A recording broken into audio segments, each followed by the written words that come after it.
Okay, shall I make an answer? Ladies and gentlemen, can we all come together, please?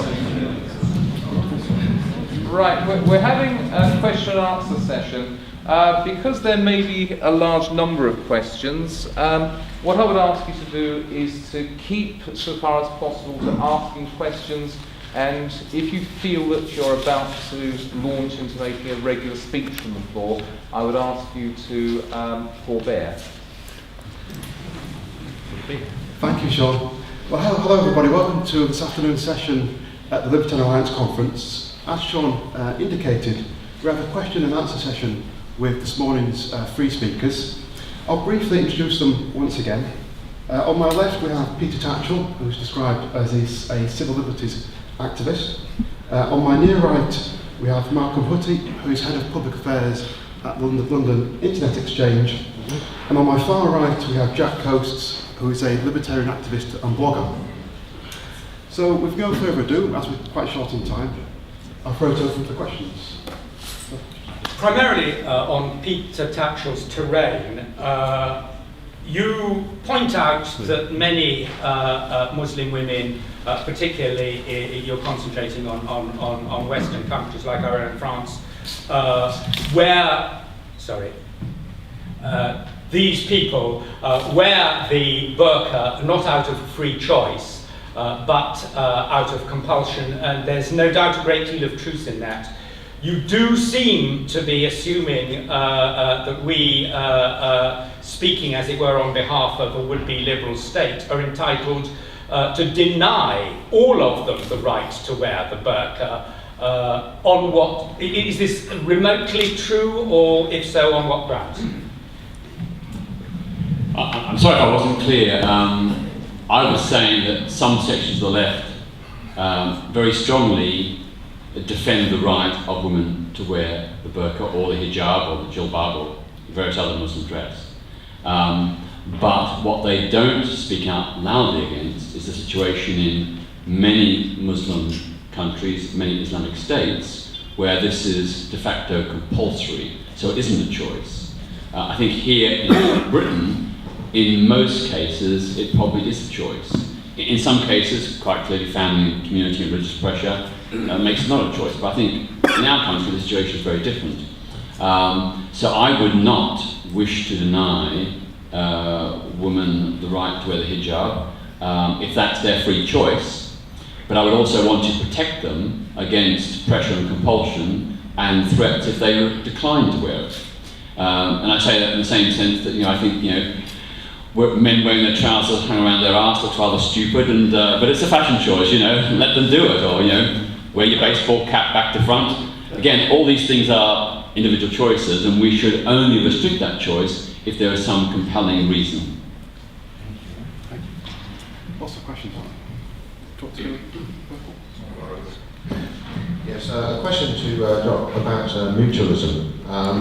To what extent do you think that mutualism could benefit in tandem from any move towards a more honest banking system as described yesterday? Because it seems to me that mutualism, and certainly in terms of how certain financial institutions in the past have developed, such as I'm thinking of the traditional English building societies, would thrive, would actually really take off in a world where some of the sort of financial chicanery that we are against was removed.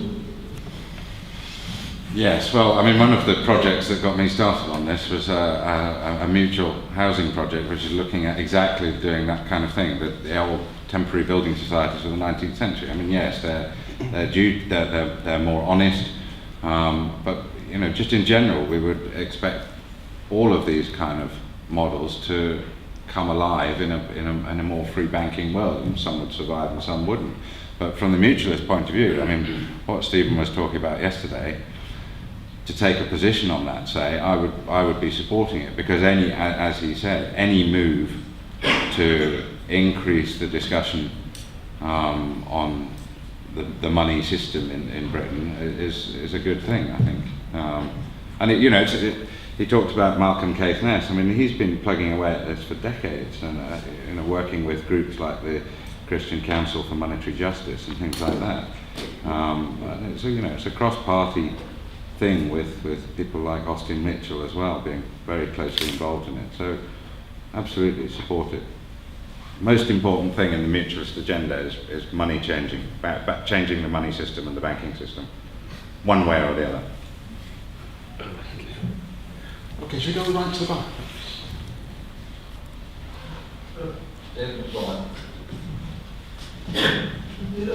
I made the point to Peter directly after the meeting that what he's talk more or less said is that pluralism in morals is incoherent. I think that's the case. That's the case that I've been saying for about 30 years now. But I'd like him to consider this point, which I don't think you like, an aspect of this that I don't think you like, that politics, even in its democratic form, is vacuously, proactively coercive against other people and therefore intrinsically illiberal. What do you think of that? I didn't quite get it. Say it again. Could you just repeat it again? I didn't quite get it. I made the point to Peter after the talk that his main talk seemed to be summed up by the abstraction that pluralism in morals is incoherent. Morals have to be universal. Human rights have to be universal in Peter's terms. But does he realise that politics, even in its democratic, usually acceptable form, is proactively coercive against individuals and therefore intrinsically illiberal, i.e. denies freedom, democracy and politics? Do you want to just give an example? What do you mean by that? People vote to coerce other people. If I vote coercively against other people. Every political act is a vacuous political act against other people. Well, as someone far more esteemed than I once said, these are one of the flaws of democracy, and democracy, for all its flaws, is probably the best worst system we've got. I mean, what other alternative would there be?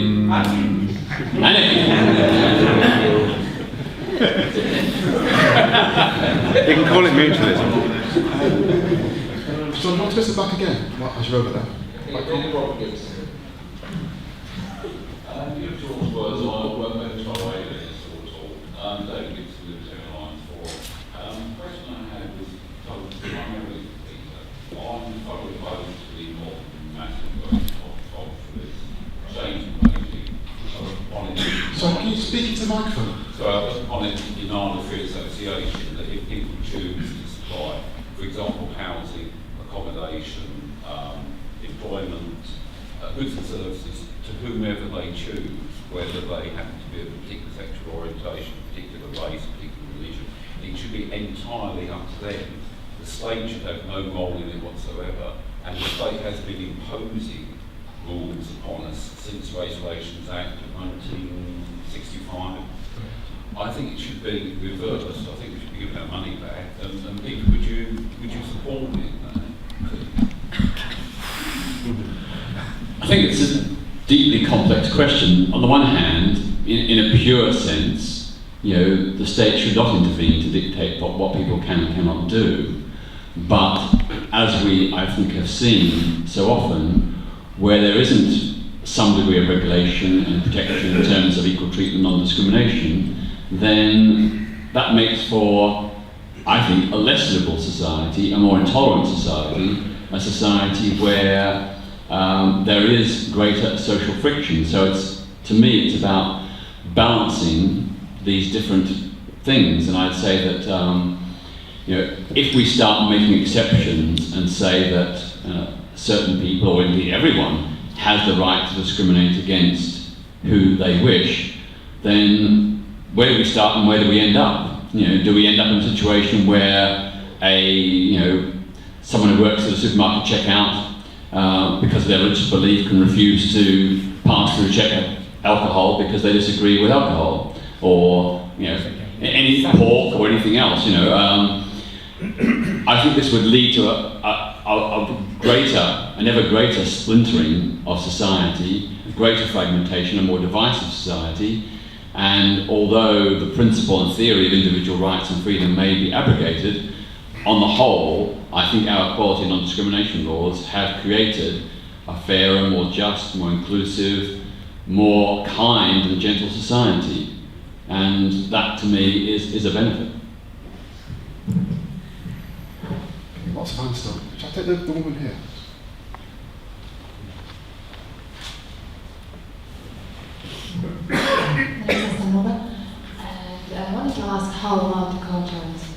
candidates to the right not to be offended, as mentioned yesterday?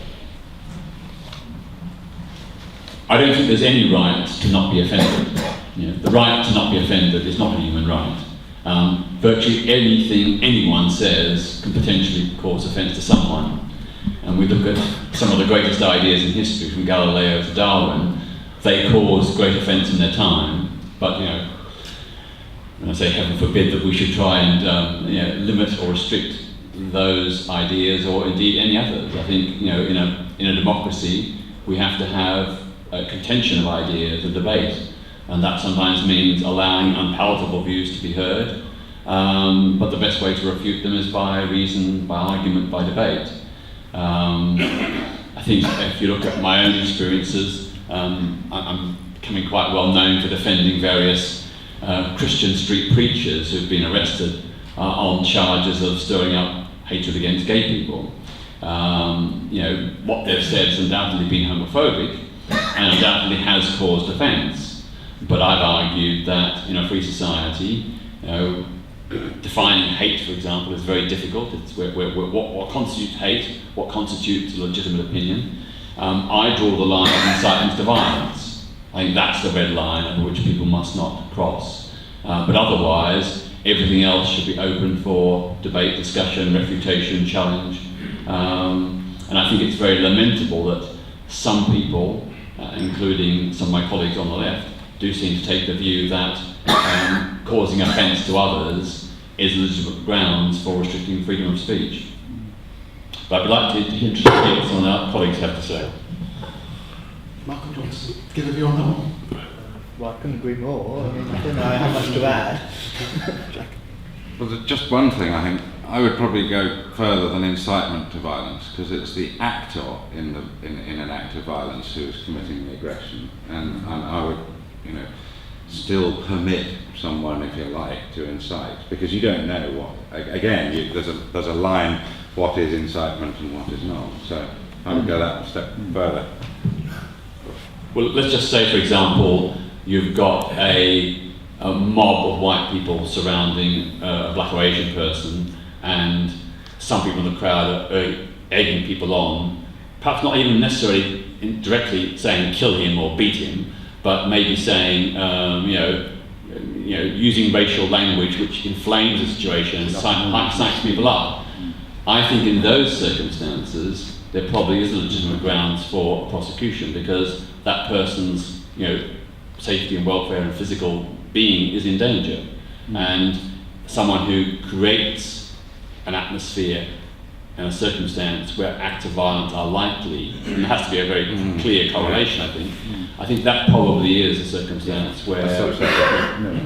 I would add briefly to that. I mean, clearly there is when you cross the line beyond, into advocacy and incitement, it depends on the precise circumstances, but I'll give you, if I may, an example of a time of a situation that has been found to be definitely exacerbating and meaning it's more likely to be considered an incitement, and that's when people's home addresses are given out along with the incitement.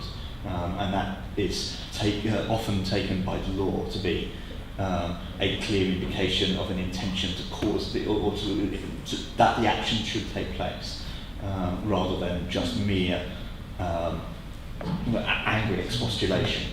And I think that's right. Just some more questions. Obviously 2 to 1 against that. Tony, do you want to?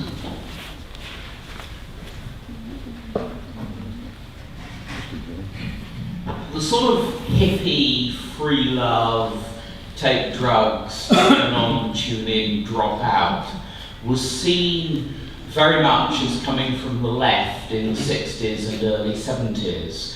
As far as I'm concerned, the left has completely betrayed the whole of that strand of thinking.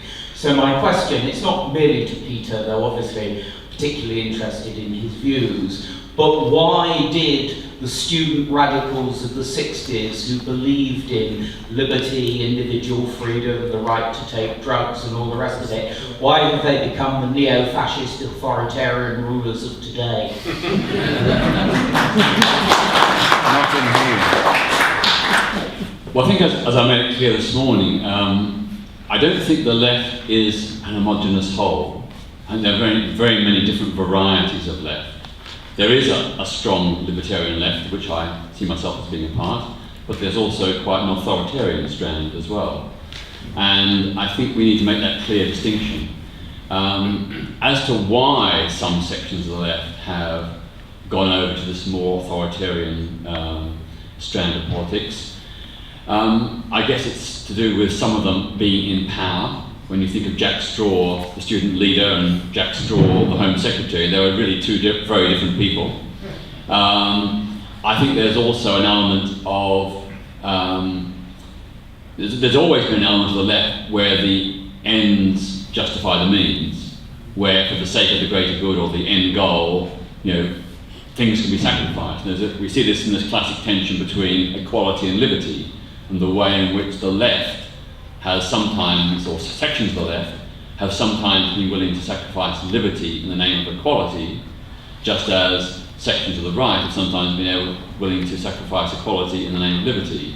And there is this tension. I don't pretend for one moment that I or any of us can possibly wholly reconcile that. I think there are some messy areas and points around the edges, and that is a conflict. But in terms of, back to the question about the authoritarian drift of some sections of the left, I think certainly in recent times, I think post the collapse of the Soviet Union, even among many of those who were quite critical of the Soviet Union, for example the Trotskyist left, I think there's been a massive loss of confidence, a massive sense that this is a vision or an ideal that has lost its way and lost its hope. And although people may cling on to this, I think a good example of the way in which things have turned is that in the wake of Thatcherism and the buying off, quote unquote, of sections of the working class by conservative politics, quite a lot of people on the left have lost hope that the working class can be the vehicle or instrument of social change. So therefore they've been searching around for other agents for social change and revolution, and come across Muslims as a disaffected, disadvantaged, marginalised minority who perhaps can be the new engine of social revolution. And that's why you see a very sad, tragic de facto alliance between some sections of the left and Islamist radicals. And why you see, for example, I was really shocked at one of the Stop the War protests. You had a representative on the platform from Muqtada al-Sadr in Iraq, whose death squads and militias have been going around throwing acid in the face of women who are unveiled, shooting dead who get suspected or actual gays and lesbians, killing Shia Muslims, killing Sunni Muslims, and generally violating all the kinds of human rights norms that the left has traditionally stood for. Jock, do you want to go on that one? No. They just grew up, so they became managers. And You go to front row here.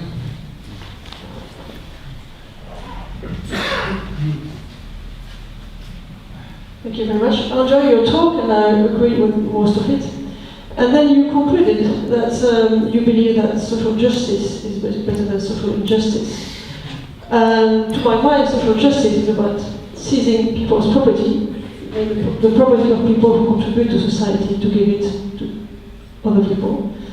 And then it gets worse. You say, well, I believe that equality is better than inequality, which sort of contradicts everything you said before, which is the right to be different.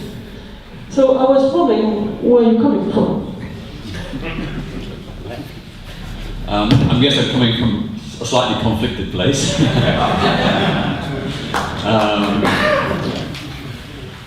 To me, freedom, absolute freedom is fine. But as we all know, most of us accept there are some constraints on freedom. I can't go around saying Mr. X is a paedophile because that would put him at risk of mob violence and possibly even being killed. And it's quite right that there be that restriction. Likewise, I can't legitimately go around shouting fire in a crowded theatre because of the stampede that might involve could result in people being crushed to death. There are lots of ways in which freedoms are restricted, and I think, well, not lots of ways, there are some ways, there are a small number of ways where freedom is restricted, I think, for legitimate reasons. And I would say that that's, again, part and parcel of the price we pay for living in a society where, different people and... Sorry? When we have a state. Well, well, when we have a state, but also living in a society where, we have to try and get on with each other and accommodate different points of view and so on. I think at the end of the day, if a freedom results in other people's freedoms being diminished, then we have to question that freedom. So, for example, yes, the freedom in the absolute may be to own whatever property you want and accumulate whatever wealth you want, but if in the process you are paying substandard wages, or you are discriminating by not employing black or Asian people or whatever, then I would say that that is an abuse of freedom, which denies freedom to others, including, for example, the freedom to be employed or whatever. Okay, next question. Shall I take Jan Lester towards that?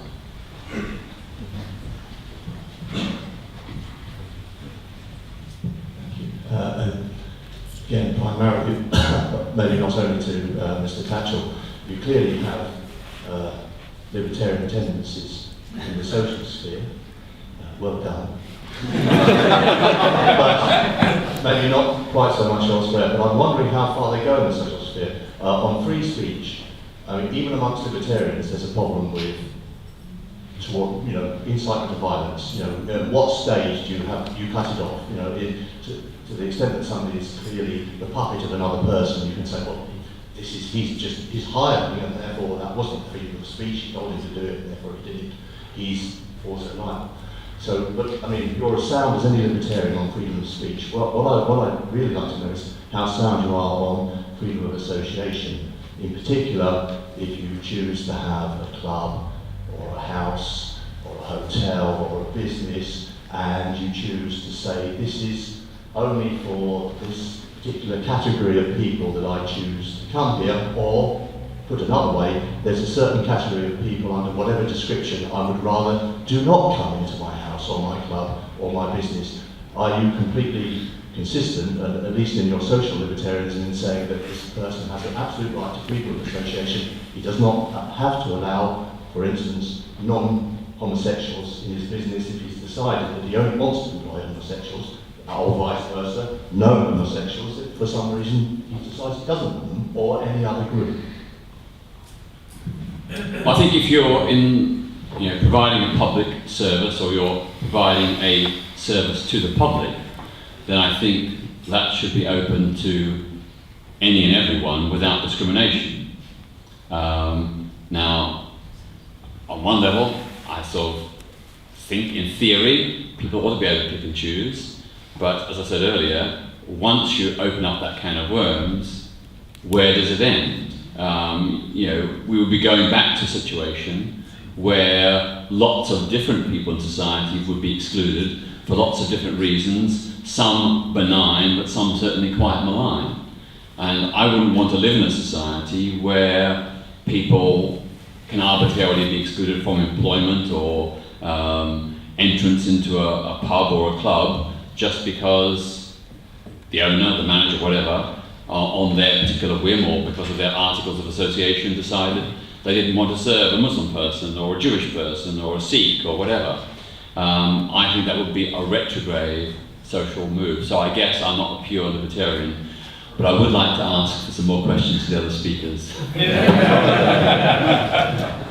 Discriminatory. I mean, I took a slightly different line on that. I mean, as a gay man myself, I sided with Chris Grayling in that event in March or whatever.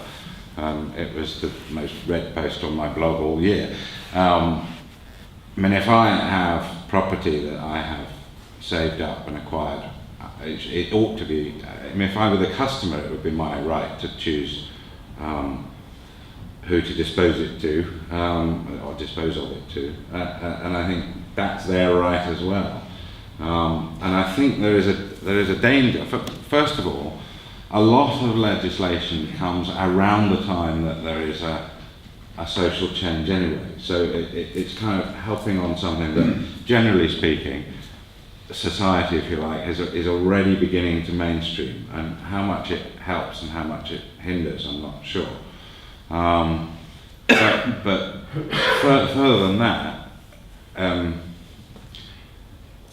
if it's entirely private, I took completely the opposite point of view with that pub that in London that stopped the Labour lesbian and gay group coming in, because that has got state connotations. You know, that's licensed and so on and so forth by the state, and therefore to me it's kind of part of what we're paying for and what we should expect not to be discriminated for, because we're all part of that system.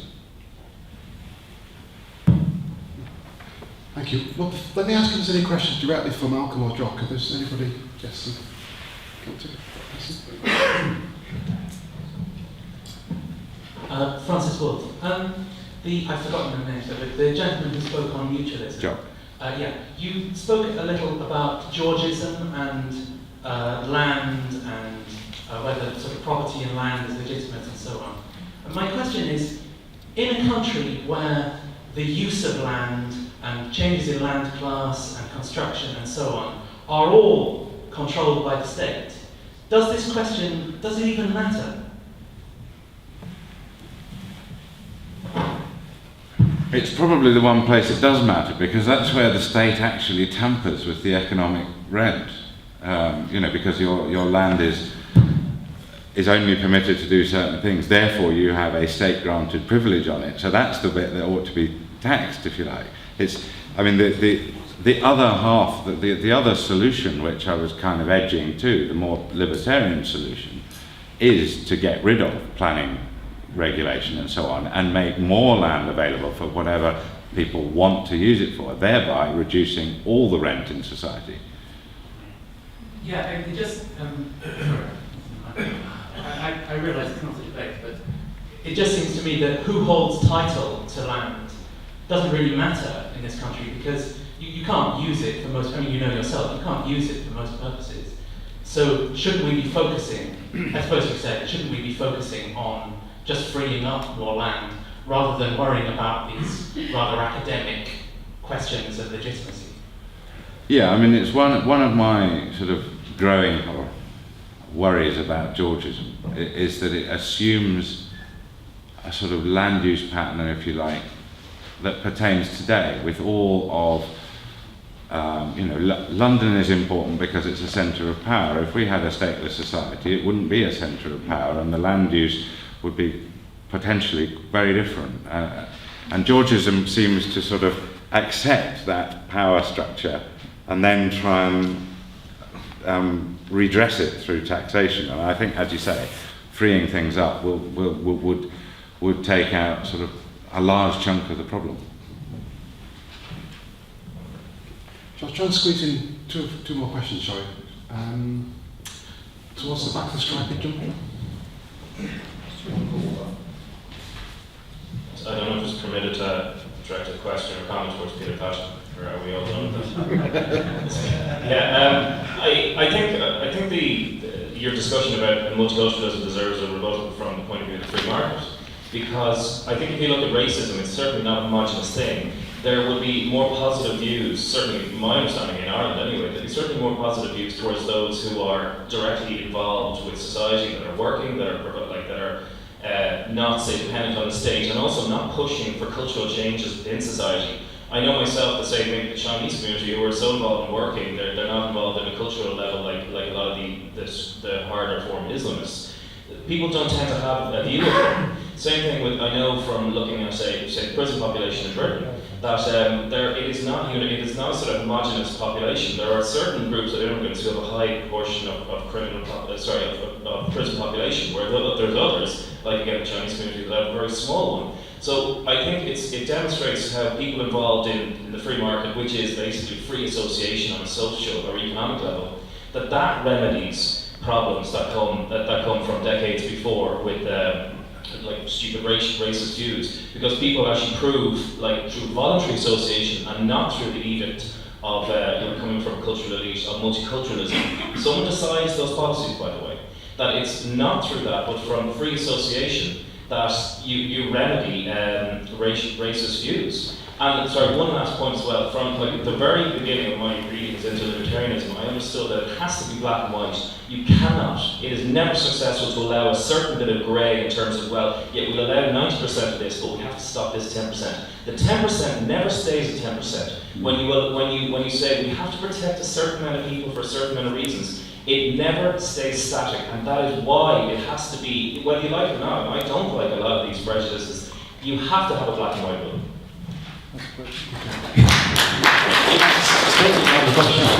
Does anyone want to respond? Or? Okay, agree with that. Next question at the front, perhaps.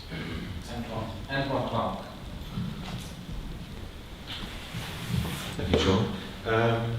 Two quick points. I regret that I didn't hear Malcolm's speech, so I'm going to ask a question that I'm pretty sure he would have answered in that. And a quick comment about the issue of prejudice. The problem of prejudice in the commercial sphere is largely down to lack of access. And one of the issues would be if you had a bunch of big bigots preventing people from entering pubs, I think the answer is to make it easy for people to open pubs that provide for those people who are being excluded from the bigots' pubs. And by the way, I'm sure that they would do extremely well, because it wouldn't only be the excluded who would go there. People who like tolerance would go there too, and I'm sure they would do very well. But my question for Malcolm is, I saw that on your blog you wrote about the government attitude to internet regulation. You seem to take a relatively positive view, and I'd like to know, in this company, what is your overall impression of the current coalition government on internet regulation? The current government hasn't really got started yet at making policy. There has been a great period of silence. The process of policy making at this sort of level, and at the sort of level that I deal with, and at the sort of level of specificity that I deal with, doesn't normally come mainly from politicians. Normally it comes up through the government machine. And the major engines of policy development in the internet sphere are the Department of Culture, the Department for Business, and the Home Office. And all three departments, the officials that would normally be expected to be scurrying around creating new policy options to put to ministers at this time, they are doing some of that, but to a large extent they're scurrying around trying to save their necks at the moment, and that is rather preoccupying them. That said, last week we did hear one policy idea being floated by a relevant minister, Ed Vaizey, floated the idea that there should be some public authority that people should be able to go to complain that there is something on the internet and it's wrong. It's called Wikipedia. I'm not entirely convinced of the merits of that. Call it a dustbin. Can I just add, as someone who's on the receiving end of a lot of hateful, vile stuff on the internet, recently, after the Protest the Pope coalition protests around Pope Benedict's visit, and after my ambush of Nick Griffin, both right-wing Catholics and the BNP have been posting all over the internet that I'm a paedophile, that I have sex with children, or that I endorse sex with children, and as a result I've had a lot of death threats, hate mail, and actually been physically attacked in the street.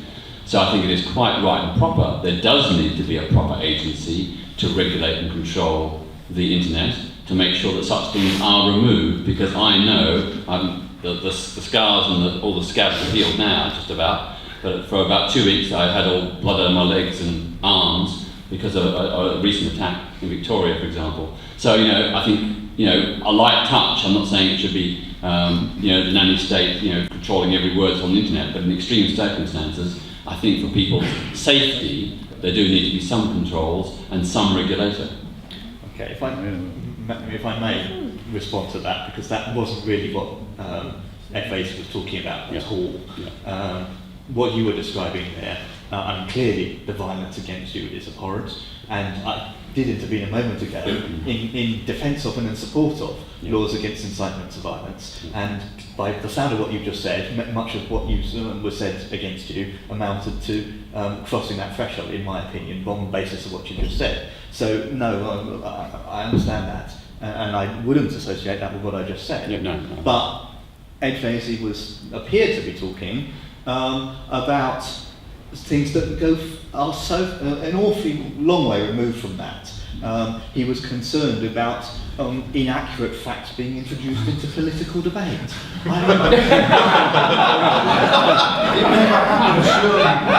think that deserves the ridicule that the audience are giving. Probably true. Thank you. Shall I take one last question? There's people still.